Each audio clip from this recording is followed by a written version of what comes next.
Hey everyone, welcome to the big episode 20 of Behind the Boots. How you doing, Bobby? I'm good. Episode 20, we can almost drink. We can almost drink. I'll tell you what, if our parents know we're staying home, they'll probably let us drink. Probably. I'd rather you do it here, where I know you're safe, than do it somewhere else. Although we're being in a college dorm room. Oh, so you just mean you're a bad parent? Yeah. Cool. Or in a college dorm room somewhere. Or we're in a barracks room, which is what we talk about. You don't want your daughters to go to the barracks room. No. Is that what we're talking about? Yeah, no, that's we're just not. talking about... we're talking about Behind the Boots. We are talking about them. We don't... Listen. We don't need to tell you what we're about. You know what we're about.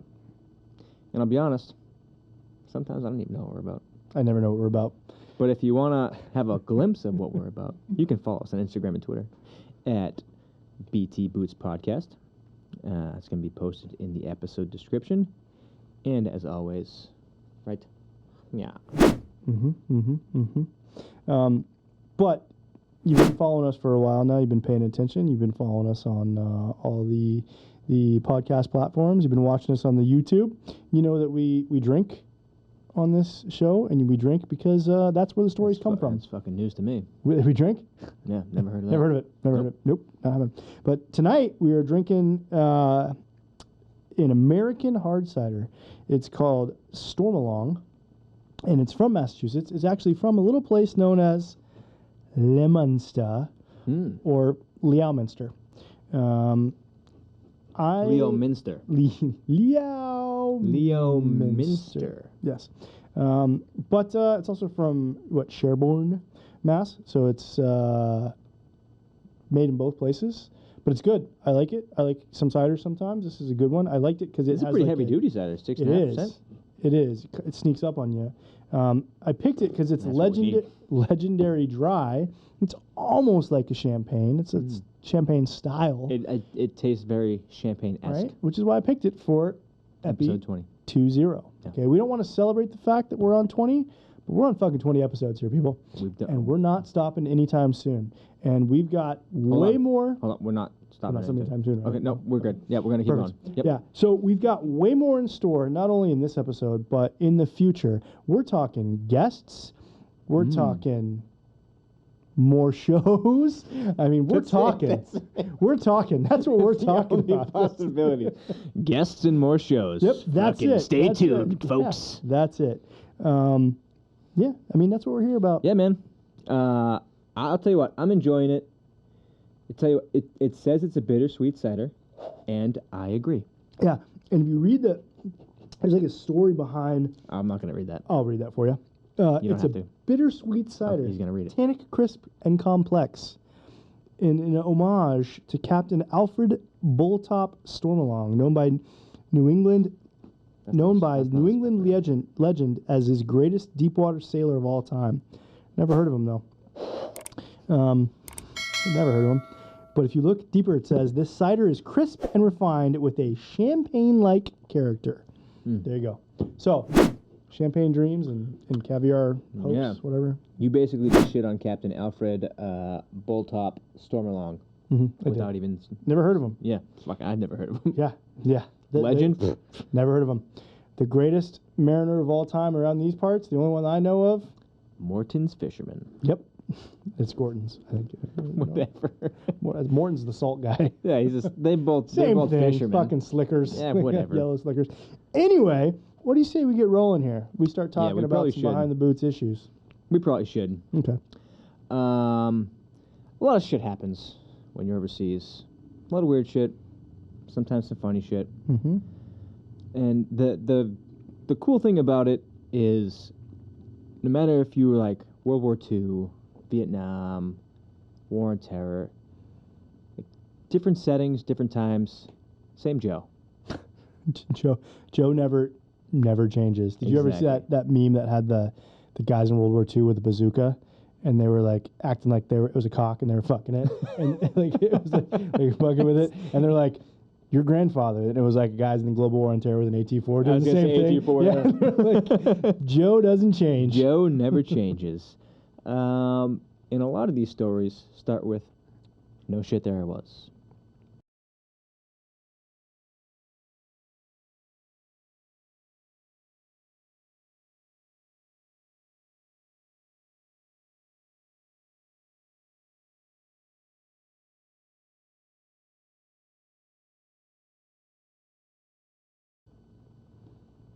into the segment now.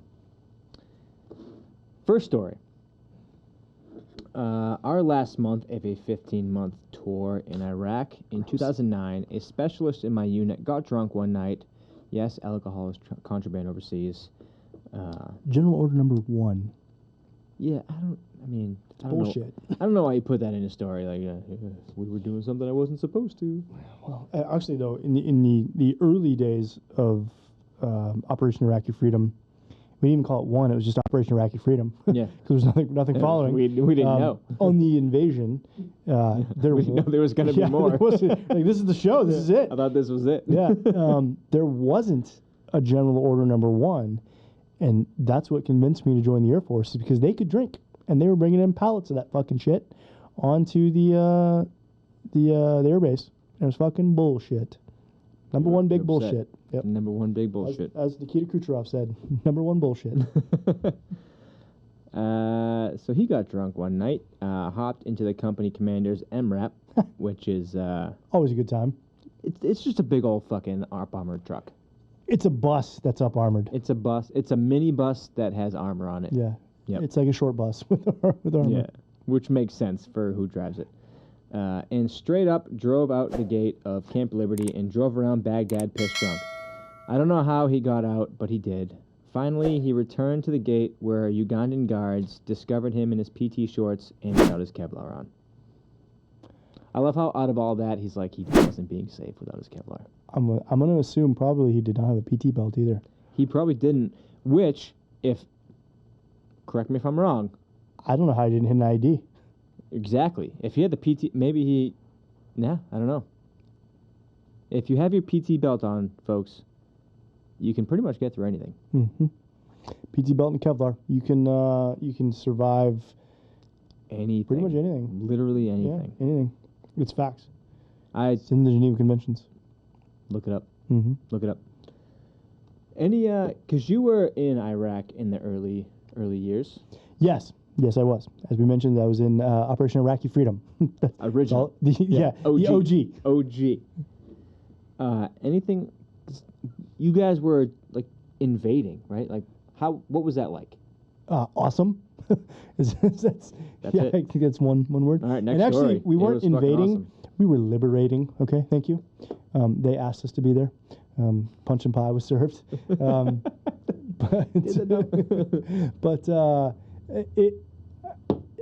It was the Wild West because there were no rules because it was like Outback Steakhouse. Yeah, no rules. Just raw. No rules.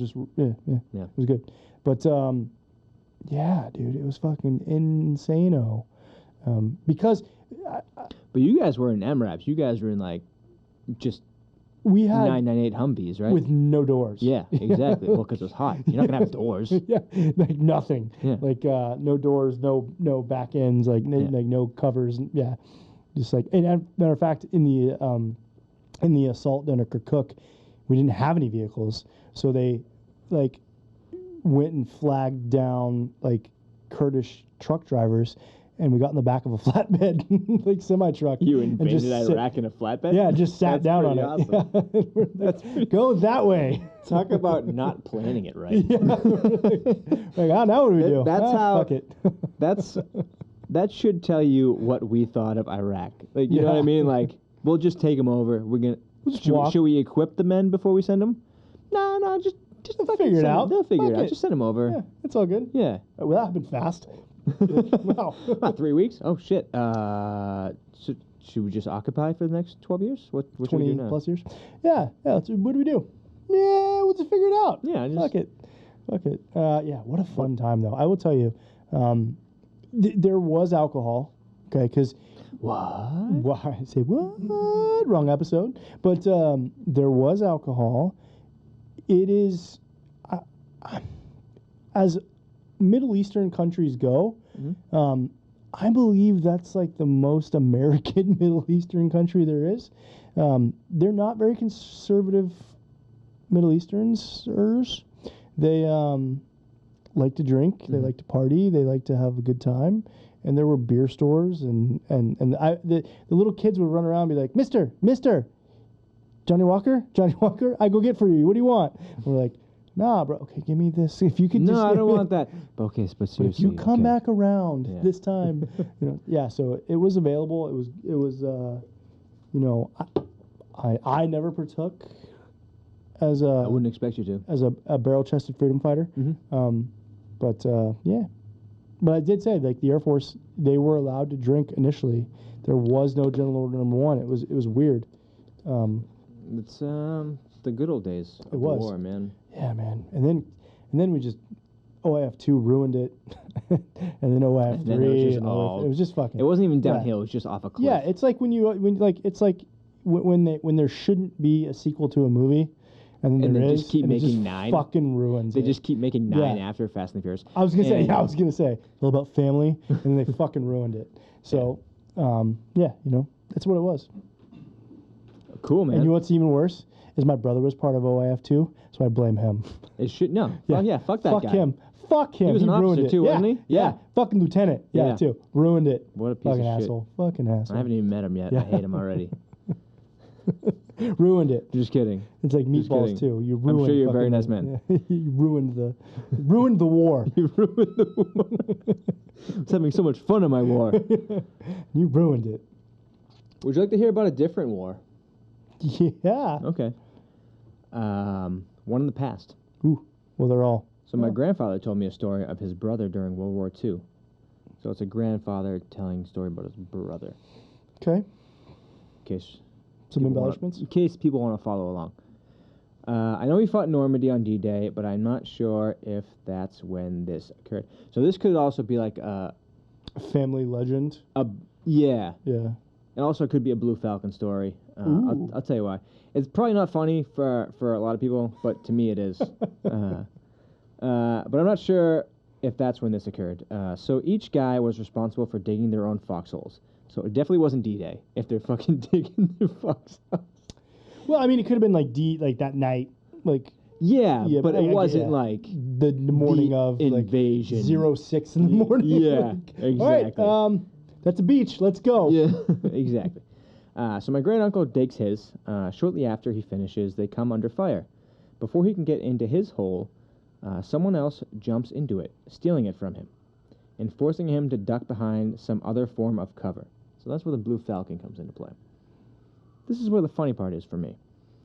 Turns out a mortar lands directly in his foxhole, killing the soldier that stole it from him. Always gives me goosebumps whenever I think of it. To me, it doesn't give me goosebumps. That's justice. Blue Falcon Karma, Karma, if you will. But because it doesn't happen often. Yeah. When the Blue Falcon strikes, I've found that there's very rarely justice served. That's a harsh one, but yeah, I can see pretty fucking harsh. Pretty dark.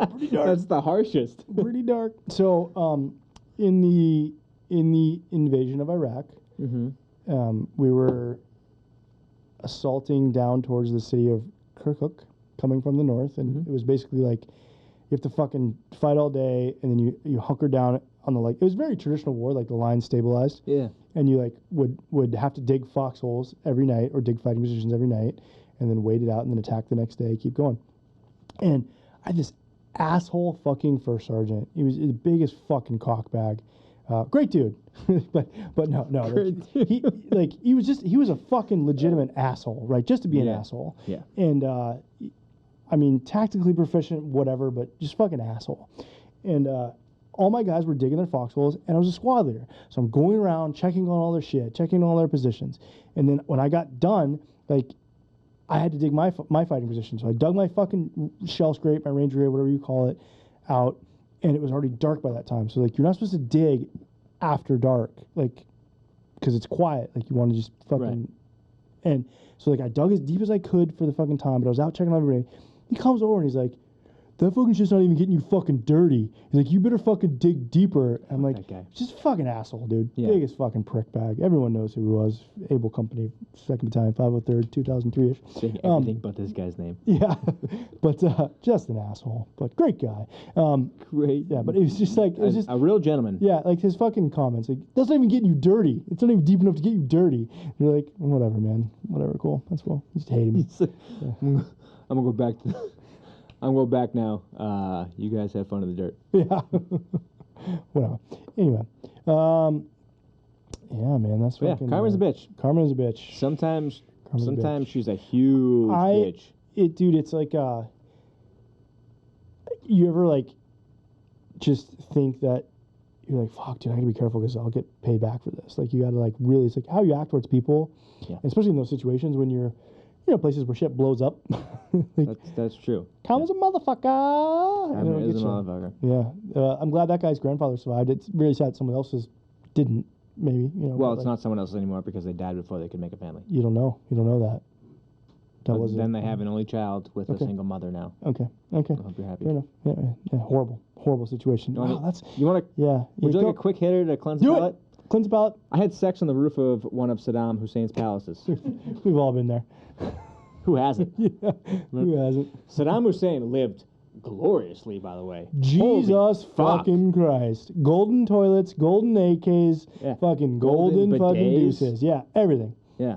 That guy. I'm pretty sure he even had women to, when you were cleaning yourself as a man, to massage your testicles. The royal penis is clean? Yes. Yeah. To make sure that everything was... Yeah.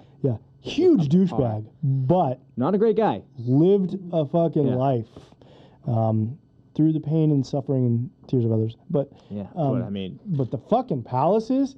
Jesus Even Christ. the palaces that surrounded the lake or pond or whatever that he had his palace on were unreal. Yeah, fucking insane. Yeah. Again, terrible dude. Terrible dude. Yeah, fucking douchebag. I was in Iraq when they caught him, and I thought I was going to get hit by the amount of falling bullets from the Iraqis celebrating. Oh, I bet. Jeez, dude, celebratory RPGs fired in the air. Okay.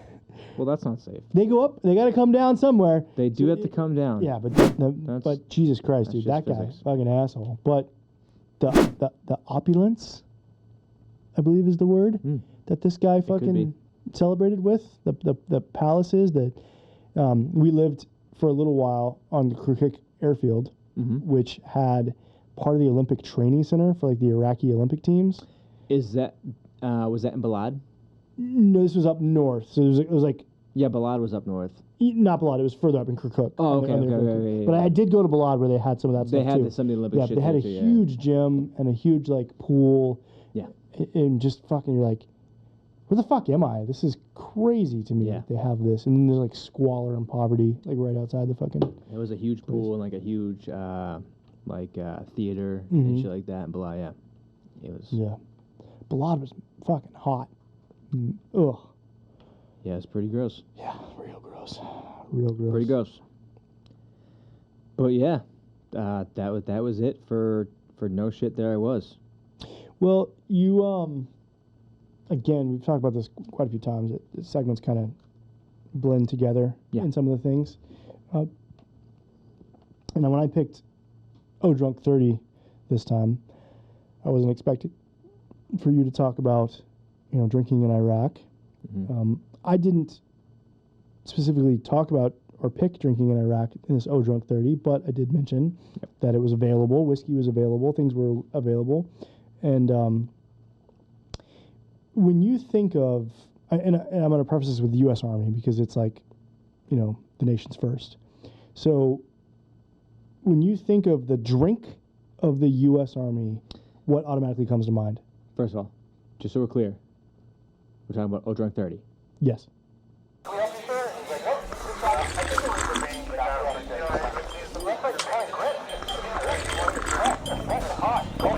Oh shit, not good. We were having a nice time. Okay, what was the question? When you think of the United States Army and the consumption of alcohol, what's the drink that first comes like, boom, picks in your head? Vodka. Really? Yeah. Oh, okay. Wow. Because it's cheap. Okay, I did not expect that. Yeah. I was going to say, when I think of U.S. Army and drinking, it's Jack Daniels. Well, that's fair. It's whiskey. I feel like the whiskey's after the fact to forget. Okay. But I feel like in the moment, whiskey's big, but vodka's just so cheap and readily available. Okay. Everywhere. Yeah, I think we had different experiences. Yeah. Whiskey, to me, Jack Daniels, because I think of like... Well, you were in before I was. It's just true. They didn't have vodka yet. Vodka it wasn't hadn't come on over yet. from the Iron Curtain. Stalin was still ruling with an iron fist. Yeah, hadn't come across. But I think of like Jack Daniels because I also think of like the Army partying, like fucking like Motorhead, like rock stars, just like Metallica blaring, and we couldn't be anything from like further from that. Yeah, true. Yeah, true. Yeah. So it's for this. I want to talk about a correlation that is completely random, but it is fact that they happen on the same day. Okay. So June 14th is a couple of things. It is the United States Army's birthday. Yes. 1775, my United States Army came alive. Mm-hmm. Okay. It is also the Flag Day. Yep. But most importantly, it is National Bourbon Day. Okay. The fact that's on the same day center stage. as the United States Army's birthday. That's not a coincidence. Not a coincidence at all. So this is an article that appeared in a periodical that we've talked about multiple times. It's the Times, okay? Yep. Not the New York Times, but the Military Times. Oh. Okay? So you know it's hard-hitting. It's factual, stories here, coming folks. at you. And this is from a few years ago, but this is from June 14th, 2018. But it says, the United States Army turned a ripe 243 years old today. A festive occasion made all the more exceptional because another special designation occurring on the same day. No, not Flag Day, National Bourbon Day. One of the many nectars as critical to the military's sustained success as 5.56 ammunition and marriage annulments. This journalist gets it. He does. Not all whiskey, of course, is bourbon. But those produced in America happen to be. And since we've decided to delve into whiskey deep-seated relationship with American patriots, the adjacent existence of dark drink and duty to country must be recognized.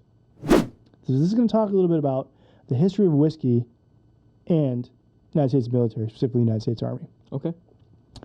When the Revolutionary War cut off the trade of molasses, inspired a disdain towards all things English, the drink of choice, rum, was abandoned.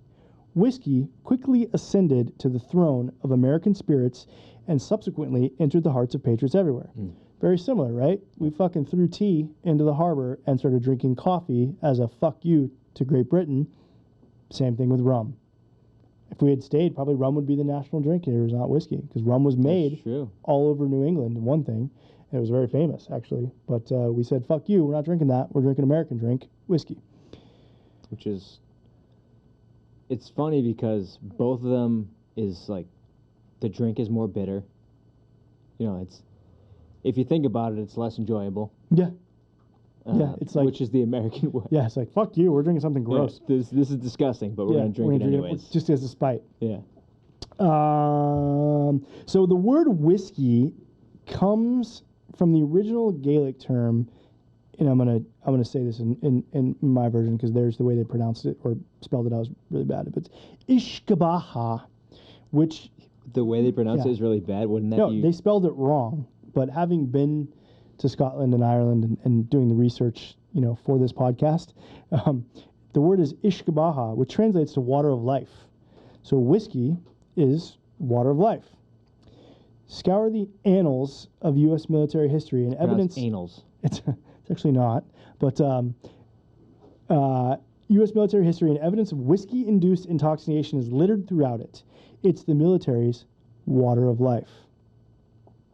Consider that Congress authorized an actual whiskey ration on November 4th, 1775 for General George Washington's Continental Army, or an exemplary action on the battlefield was rewarded with even more drunkenness. So, you're issued whiskey, and you do good things on battle.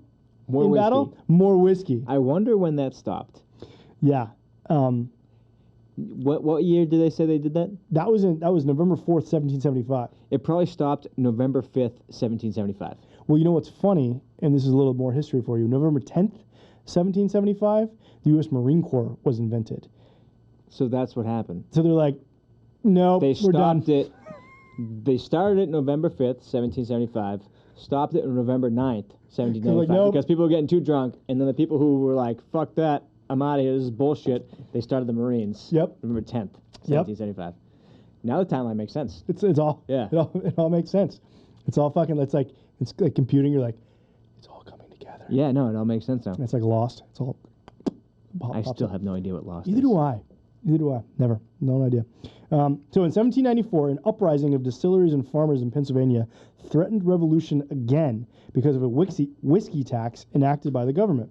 This was, of course, appropriately coined the Whiskey Rebellion. So people were so fucking enamored with whiskey in the United States that they decided, you can't tax us. Fuck you. 10 years ago, you taxed us and we fought a fucking revolution, so we're going to do it again. And so we won, too. It's really like, it's brilliant. You know, it's like, hey, whatever.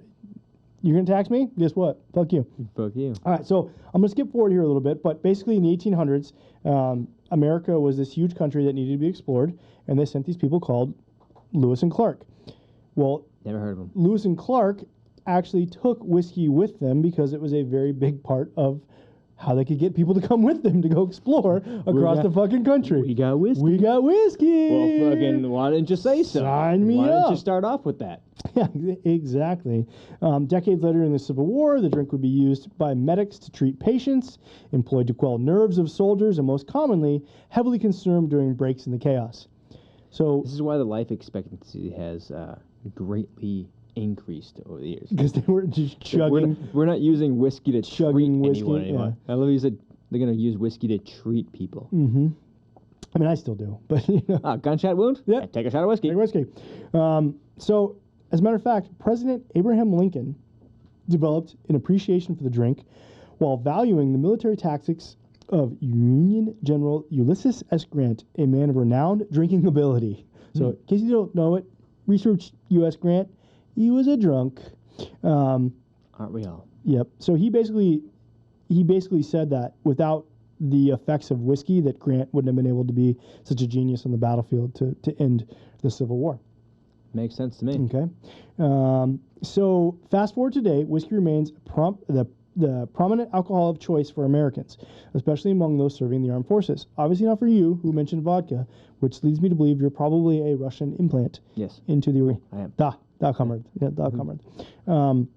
I picked this because I had a really good friend of mine. I'll call him Ranger Lewis, but he would have. Why? It's because we called him. Okay.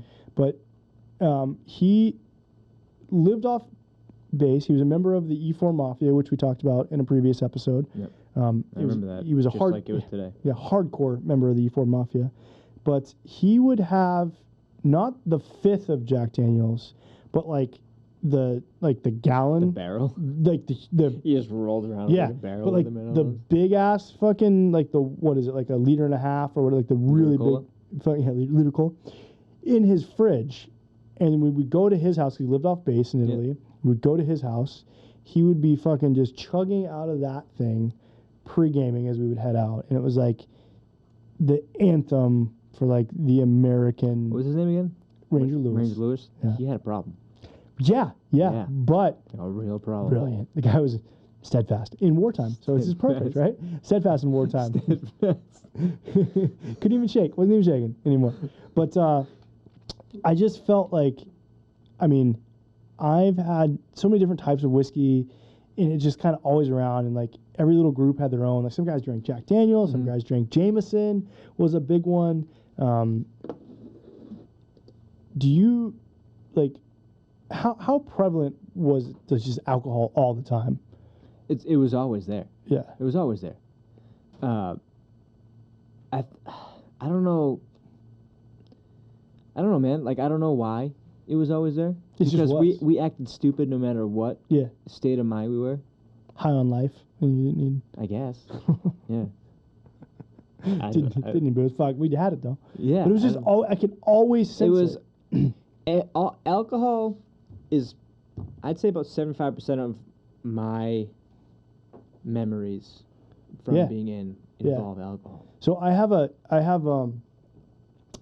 fantastic picture of my dad, and it's from a yearbook kind of thing from when he was in Vietnam. Mm-hmm. And there's a picture of him in his like living quarters, and he's got on a white like undershirt, like t-shirt, a pair of like whitey tighties, holding a bottle of Wild Turkey. Hell yeah. And the caption underneath it just says "War is hell." Yeah. And it's like, Your fucking dad, right. Your like, dad's a fucking legend. Yeah. You can just party. So I Can just we see that picture? I'll get it. Okay. Yeah, I'll get it. But we have to like.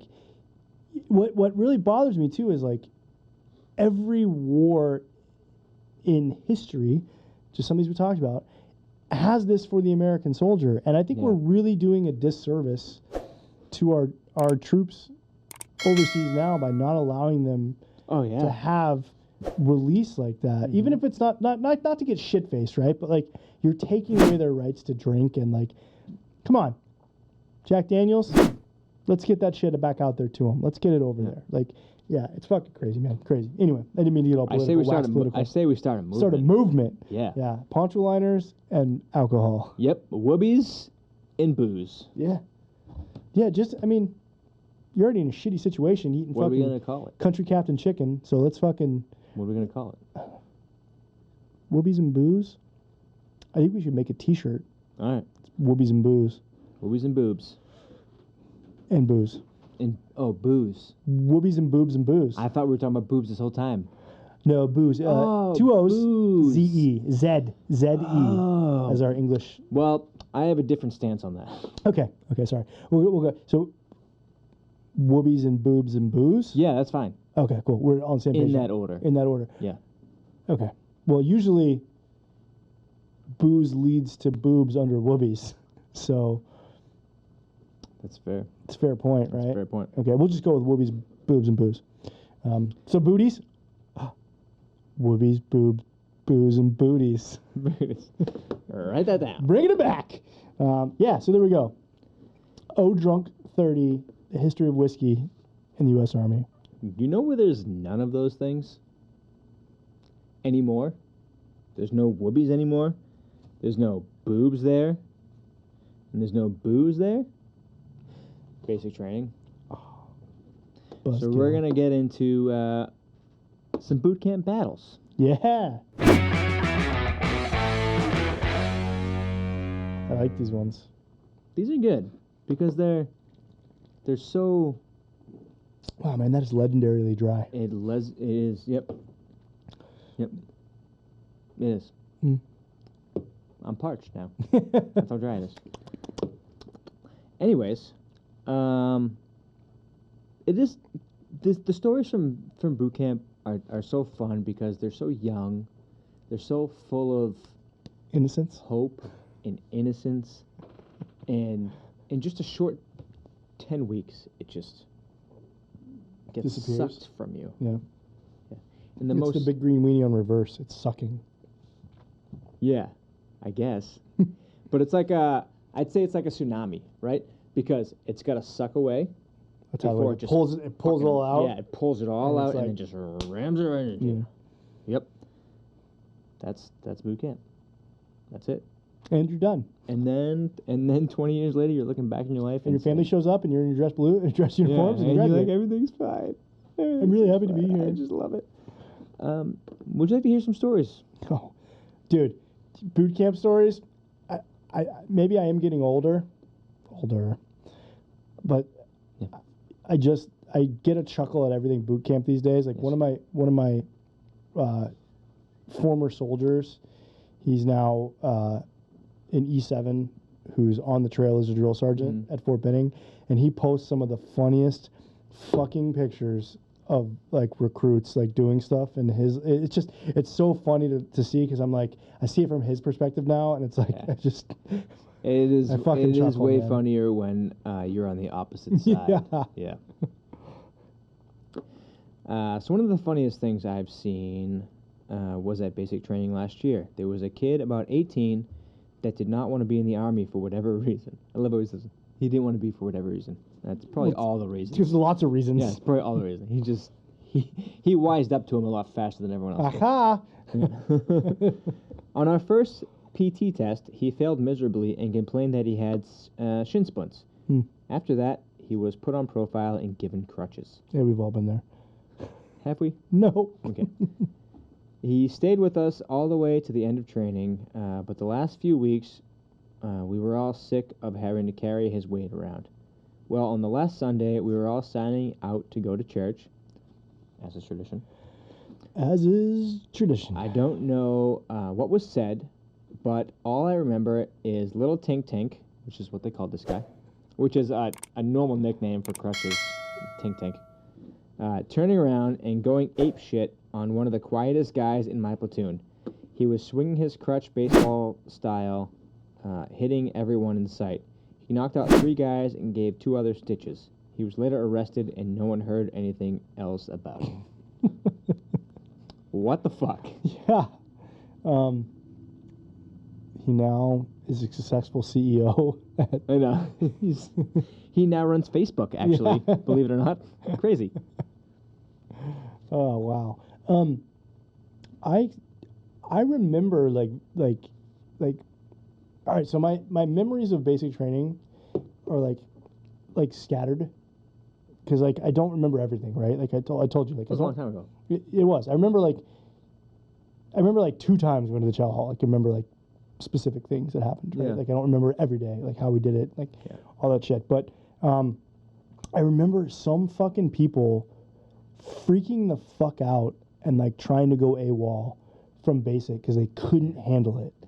Which is so wild. It's the easiest thing. It is. I understand. Going through it at the time, like, it's like you get yelled at, you do push-ups, you fucking run, you do PT, you learn classes. It's hard.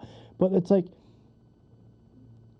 in life, like, it was literally the easiest thing I had to do, because all I did was follow directions.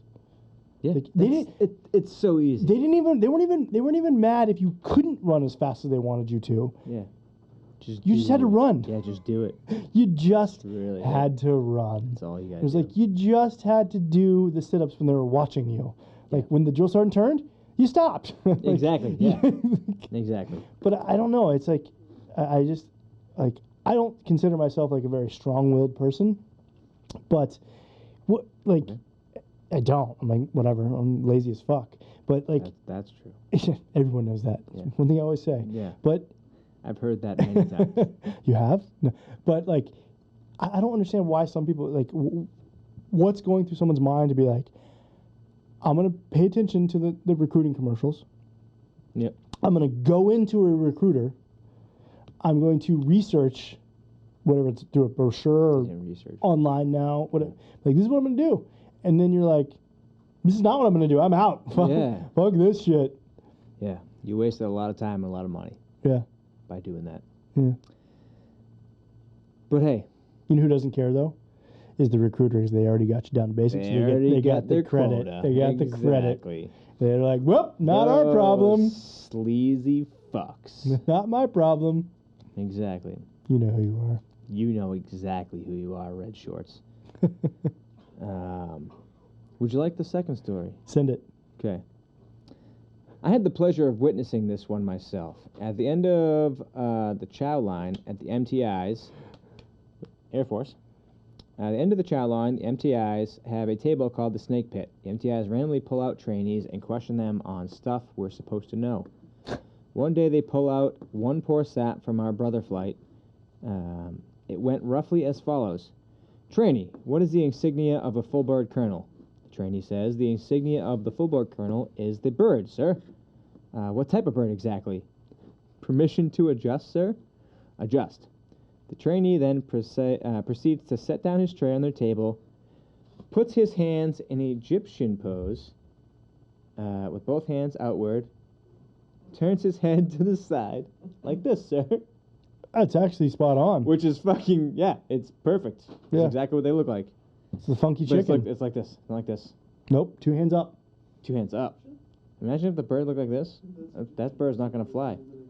Right. It's like hieroglyphics, I guess. I don't know. Look it up. I'm not an expert. Look up 06 Colonel rank. Yeah, You'll it's be like, exactly that's what it looks like. Egyptian. The onlooking TIs nearly choked on their food while the questioning TIs stared at him dumbfoundedly for a few moments before yelling at him to get his shit off their fucking table and get the fuck out of their sight. He was not wrong, though. That was the best way I could describe Yeah, and a listen, full bird colonel. What they were trying to get at was an eagle. Right? Yep. It's an eagle. It's always an eagle. But, like, maybe... Whenever there's a bird question, eagle. Yeah, but, like, maybe if I was a colonel, I'd be like, I want a falcon. Like, I want it to be a hawk. if you're the first colonel ever, right, and Yeah. you're like the guy that's like, congratulations, you're the first this rank ever, and you get to pick like what the thing is gonna be. Yeah. Like, I want a fucking hawk. Like, Yeah. Like, the Eagles of the United States. I'm a colonel.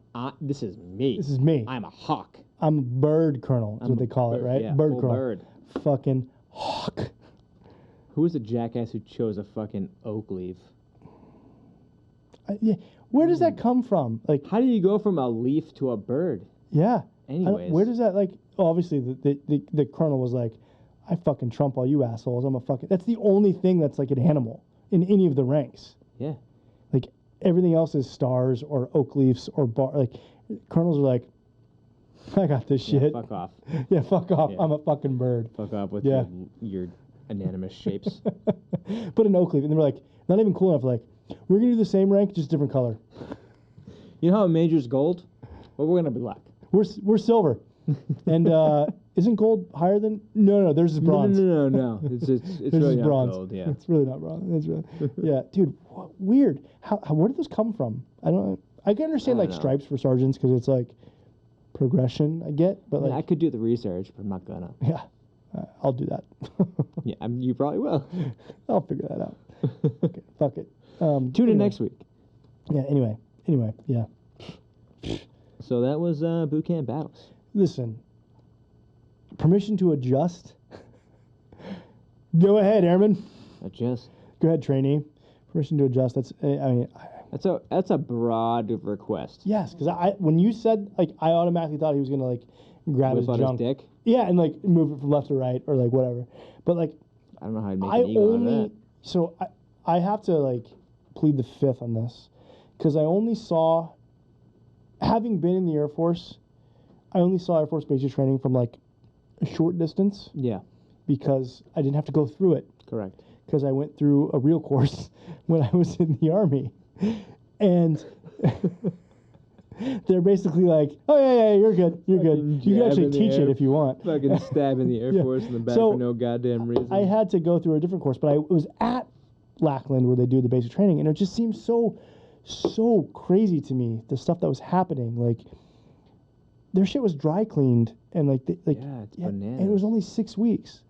And you know what's crazy is when you go to basic training in the Army, reception, that 2 weeks that you do at reception doesn't count It doesn't exist. for your basic Yeah. training time.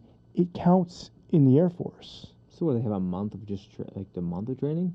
It's like 6 weeks. It was 6 weeks total when I was there. Yeah. Like, they were in PTs for like a whole week and a half before they even got like BDUs. Oh shit, huh? Yeah, and I was like, dude, we were at 30th AG at Benning, like reception for like 2 weeks before basic training even fucking started. Yeah. So Miserable. Moral of the story, kids. Be smart. Choose Air Force. Yeah, That should be their fucking recruiting slogan. yeah. Like, look at these other idiots. Yeah. Choose us. They should.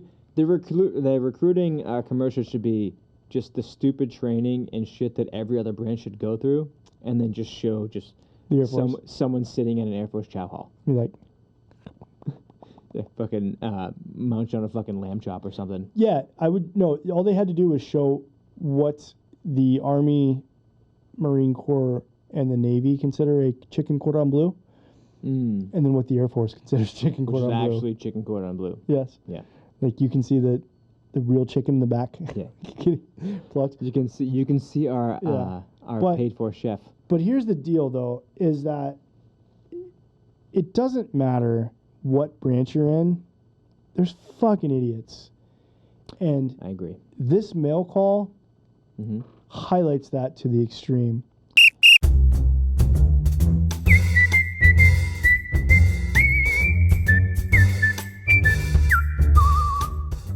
So are you saying that we're transitioning now to mail call? Mail call.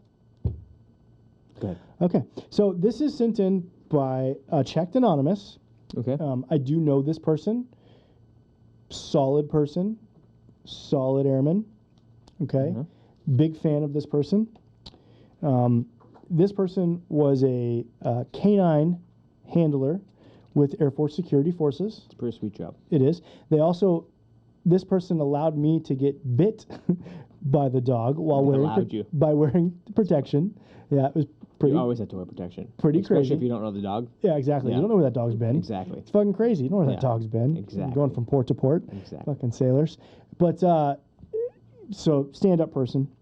Love the story. We've highlighted this person's stories before, but this one just shows you how fucking stupid some people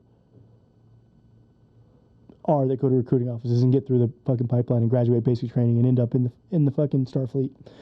So let's get to it. During a canine training problem, an airman snuck into an area which was cordoned off with signs saying, "Military working dog training in progress. Keep out." Okay. It sounds pretty detailed and pretty specific. Now, listen. If you've never seen what working dog bites look like when you're not wearing equipment for that, it's fucking gnarly. So anytime that there's a dog, Google that shit. Anytime that there's a dog doing training that's a working dog, stay the fuck away. Clear. Yeah, because they're like finely tuned athletes that like treats. So they're going to go after whatever the fuck they want and be like, treat. Yep, treat. I do like treats. Yeah, I do too.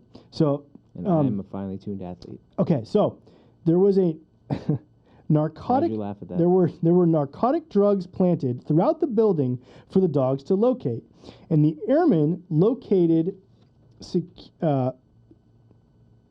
Okay, so the airmen word is a. Yeah. Okay, so I'm sorry. It's on paper. It doesn't scroll. The airmen located a secured tin hidden in a table. Upon locating the tin, the airmen did not know what was...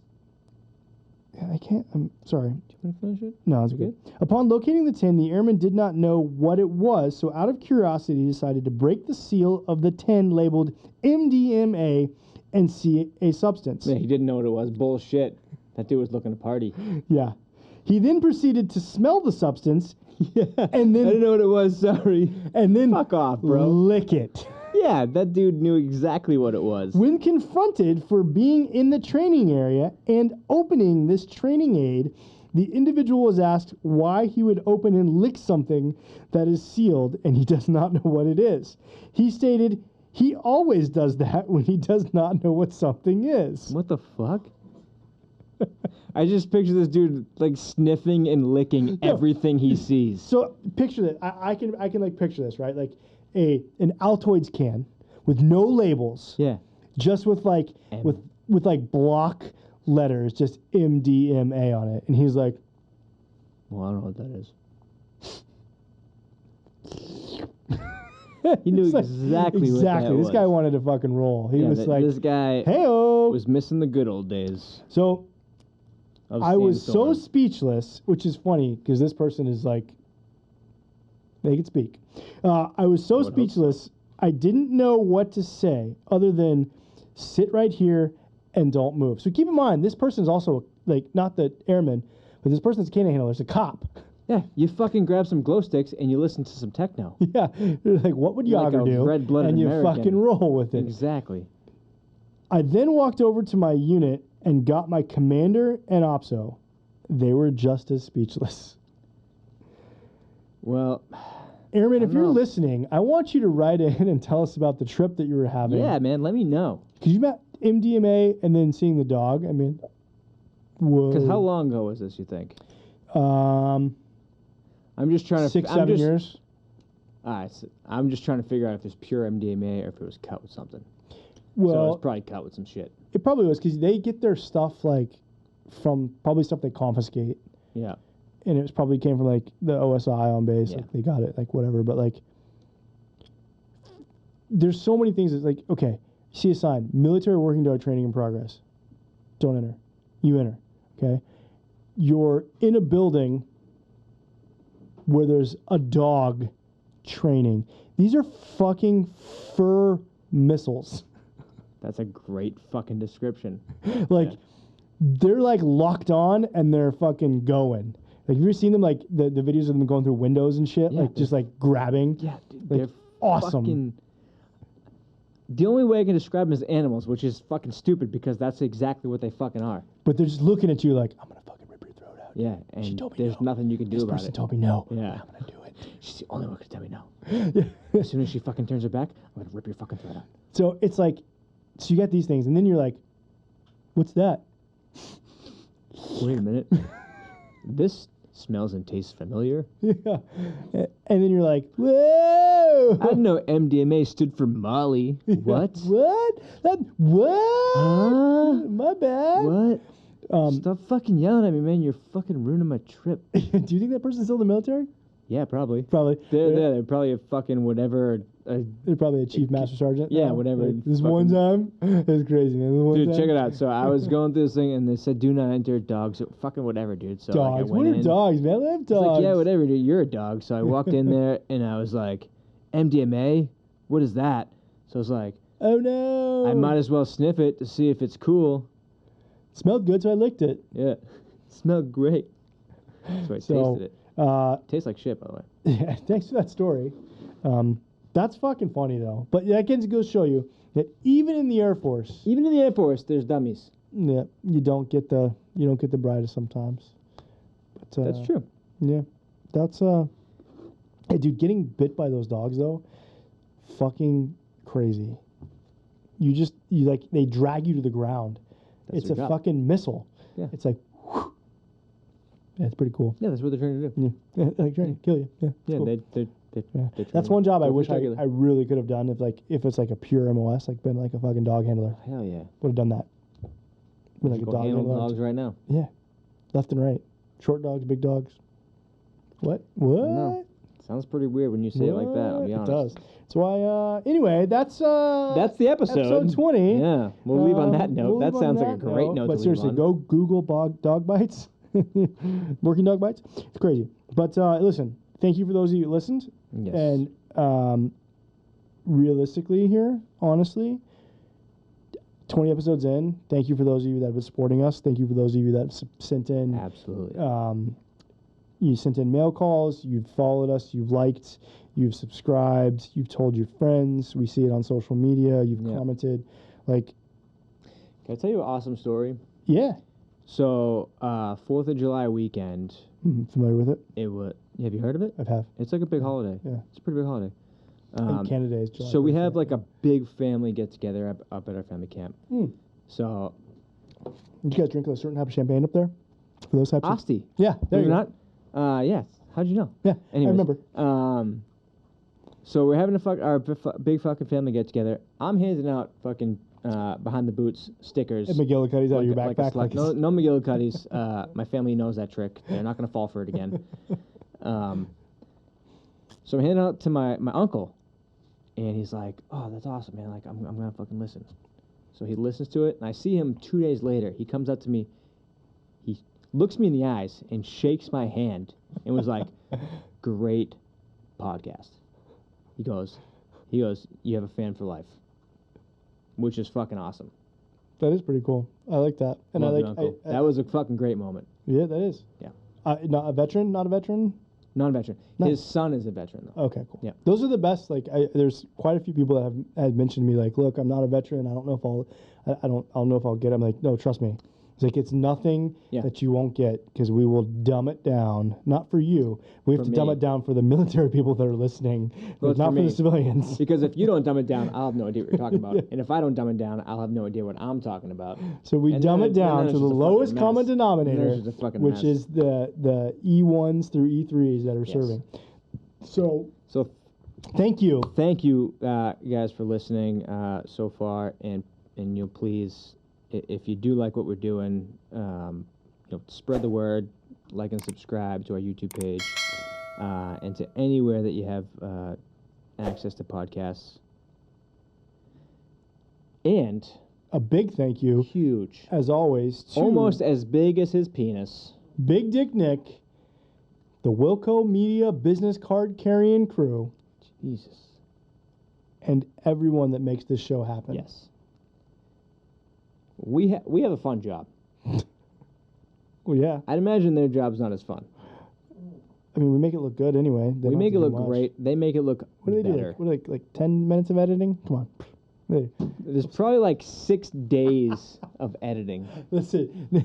Nick was upset with me one day because I didn't watch the episode right away at noon.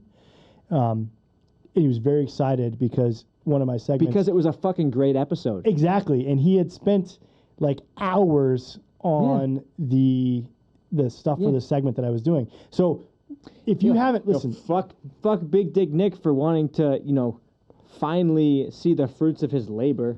No, I get that. And what I'm going to say is, if you're listening on one of the podcast platforms, whether it's iTunes or Spotify or whatever the fuck else there is out there, but you need to go to YouTube because watching John Demers is a treat, okay? But B, watching what our producer and his minions can do. His team. Sorry, his business card carrying team I'm so sorry, guys. Yeah, sorry. They're not. They're typing. They're fucking on Tinder right now. So he, like, is it called out? Grinder, Tinder. I don't know. Blender. What is it? Blender? Is that a whole new thing? I don't know what the kids anyway. Is. I used to send letters. What they do to put the shows together on YouTube is fucking amazing. And it's really where to see it because it really just pops and it adds to the episode and it adds to the thing. So what I want you to do is listen to it on Spotify or Apple Podcasts, and then watch it on YouTube. Watch it on YouTube, and then share. It's a very different experience, and I think you're gonna enjoy it. Pour yourself a nice glass of Jack Daniels, real classy style. I was gonna say Keanu Reeves. Pour yourself a nice Jack Daniels. If you want to spend a little bit of money, go for the Frank Sinatra Jack Daniels label. It's worth $180, but go for it. Or some Jack Daniels Tennessee Honey Whiskey or whatever it is. Go for it. Enjoy it. If you want to be a part of the show, though, you can submit your stories. You can, right? And you can do that at our website, wilcomediapro.com/BT Boots Podcast. That will be in the episode description and also right. Ball level, mid ball, upper ball, between nipple ball. Yeah, it'll be in that level. And as always, that's episode 20. No, done and that's dusted. just as this time. It's not always episode 20. It's true. This is episode 20. This episode 20 is done and dusted. Yeah. Looking forward to you guys in the future. Yep. And we will see you next week. We will. Cool. We will. I'm about to piss inside of my pants. You really you go to your vodka? Is vodka for you? Like that's. Yeah, it was just always there. I was like, oh, he's always going to answer whiskey. He's going to answer. It was always there. Like, wow. I thought whiskey, but my heart said vodka.